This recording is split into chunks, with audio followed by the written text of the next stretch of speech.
عمران خان صاحب نے ایک سٹیٹمنٹ دیا ہے نا ابھی کہ خدا تعالیٰ بھی جو ہے اللہ تعالیٰ وہ عیبوں پہ پردہ ڈالتے ہیں، انہوں نے حکم دیا ہے کہ عیبوں پہ پردہ ڈالیں. بڑی اچھی باتیں عمران خان صاحب نے کی ہیں، وہ باتیں بہت اچھی کرتے ہیں. لیکن طیبہ گل ایک خاتون ہے اور آج بھی پاکستان میں موجود ہے. اس خاتون نے نیب کے چیئرمین کے خلاف پورٹل پہ شکایت لگائی تھی، ویڈیوز پوسٹ کی گئی، ان کو اٹھایا گیا، اس کو پھر پرائم منسٹر ہاؤس میں عمران خان صاحب کے دور میں رکھا گیا، ان ویڈیوز کو ریلیز کیا گیا. ان ویڈیوز کی بنیاد کے اوپر جو ہے وہ عمران خان صاحب نے چیئرمین نیب کو بلیک میل کیا. تو کون سی ریاست مدینہ میں ایسے ہوتا ہے کہ کوئی دادرسی کے لیے آپ کے پاس چاہے اور آپ اس کو بلیک میل کریں؟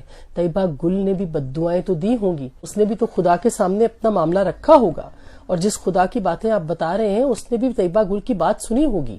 تو یہ تو ہوگا. اور پھر آپ نے اپنے دور میں کس کو بخشا مجھے بتائیے؟ آپ نے ننگی گالیاں دلوائی ہیں لوگوں کو. میرے اپنے گھر میں بھی باقی لوگوں کے، صحافیوں کے دیکھیں کہ ہراساں کرتے تھے، لوگ آتے تھے، پیچھا کرتے تھے. عمران خان صاحب جو تھے وہ کیسے مذاق اڑاتے تھے، کیسے تضحیق کرتے تھے لوگوں کی، کیسے تذلیل کرتے تھے. قرآن پاک میں اس کے بارے میں بھی بہت کچھ کہا گیا ہے. خان صاحب ضرور دیکھیے گا کہ قرآن پاک میں لوگوں کی تذلیل کرنے سے کیسے روکا گیا ہے، بہتان لگانے سے کیسے روکا گیا ہے، لوگوں کے اوپر الزام لگانے سے کیسے روکا گیا ہے. یہ بھی آپ آیتیں اور حدیثیں ضرور یاد کریں.